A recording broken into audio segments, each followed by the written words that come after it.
to the module 33 of week 13. The focus of this week is on digital forensic investigation methods.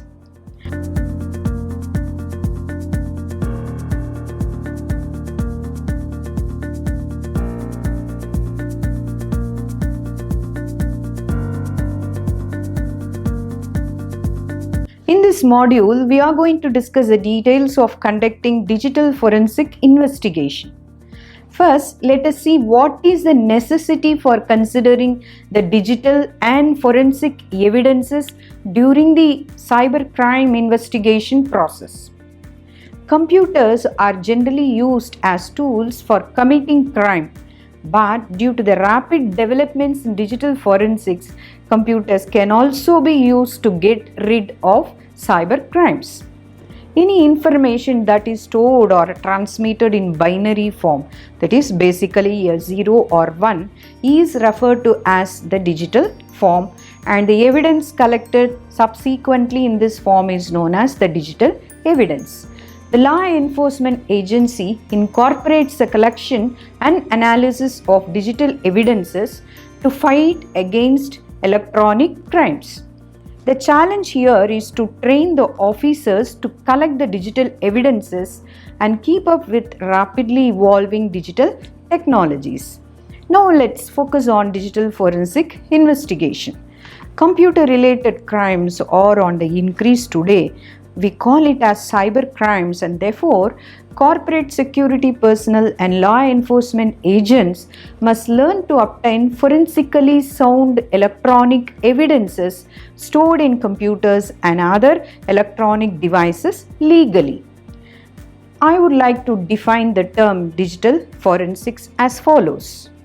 The use of scientifically derived and proven methods towards the preservation, collection, validation, identification, analysis, interpretation, documentation, and presentation of digital evidences derived from digital sources for the purpose of facilitating or furthering the reconstruction of events found to be criminal or helping to anticipate the unauthorized actions shown to be disruptive to planned operations.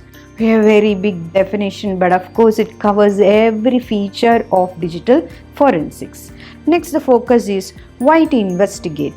The purpose of investigation varies with different concerns depending on the type of the case, whether it is a civil case or a criminal case. Some typical reasons may be exceeding the maximum internet usage limit, inappropriate usage of email, unofficial use of internet, email, or a personal computer, information theft, security policy or procedure violation, intellectual property infringements, and finally tampering of electronic documents. These are all considered to be very important, and the evidences, digital evidences, play a major role in these cases. Now let's focus on the prerequisites of an effective investigation.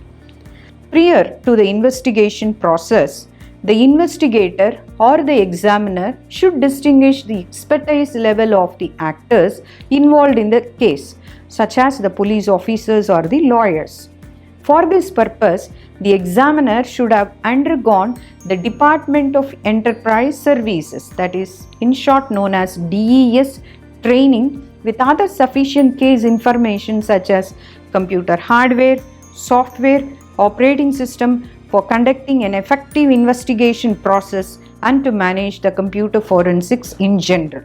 Furthermore, the essential resources and the available tools used in acquiring and analyzing the evidences for conducting the investigation must be cross-checked.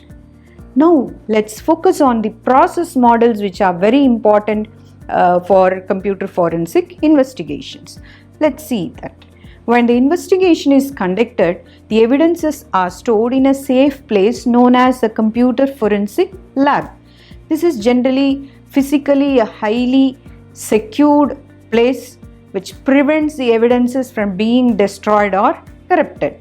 Some of the main process models that are currently used are the systematic digital forensic investigation model, framework for digital investigations, the enhanced digital investigation process model, and finally an extended model of cybercrime investigations. These are all the commonly used, rather the most popular models available for cybercrime investigation process. Now the next focus is on digital forensic investigation process. What is the methodology or the process that is behind the entire show, or what are the step-by-step procedures that are adapted to do this forensic investigation? The digital forensic investigation process involves 5 steps. First, investigation preparation. Second, seizure and isolation. Third, acquisition. Fourth, examination and analysis. Fifth, and the last one is reporting. Now let's focus on the investigation preparation. Investigation preparation phase begins once when the request is received from the person or the law enforcement agencies. In this phase, the investigation officer collects documents related to the ownership of the electronic gadgets, the device model, its purpose, and information that requester is seeking for. In the second stage, that is the seizure and isolation, it's a very important phase in digital forensics. As soon as the investigation officer reaches the crime scene, care must be taken to make sure that her or his action does not accidentally modify the evidences. The investigation officer needs to apply various techniques for the collection or to recover the evidences from the computers, laptops, varieties of network devices, mobile devices which are involved in the cybercrime. Third one is acquisition. The extraction and imaging of data from the electronic devices is referred to as acquisition. This phase deals with the collection of acquiring bitwise copies or images of all media suspected to contain the evidences. The type of media is not limited to hard drive or any other thing alone. It may be a hard drive, it may be a USB device, it may be a physical RAM, CDs, DVDs, and sometimes even SD cards. Images here can be created using 2 different techniques. One is a physical imaging or bitstream imaging. The other one is known as the logical imaging or backup. The fourth step is examination and analysis. This is the next phase in which the collected or recovered evidences are examined as a result of the acquisition phase.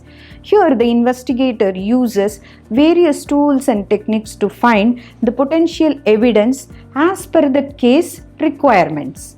For example, in the case of a hard drive, the investigator to examine the file system, the operating system, the partitions of the hard disk, files by means of scientific tools they use basically to AutoSpy, Forensic Toolkit, FTK, EnCase, etc.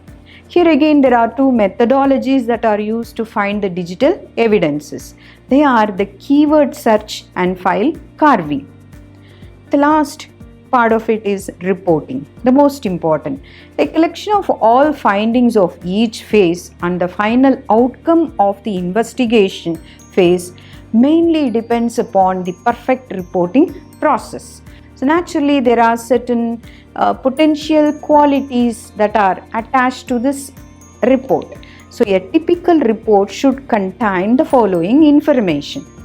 For example, the date and time the examination started with short description of the case, pictures of the device and the individual components, physical condition of the device, condition of the device when received, sun on or off, specification of the device such as the make, model and the operating system, then the procedure adapted for digital forensics of the device with the tools and the technology used for the same, data documented during the examination, and finally the outcome of statement of opinion.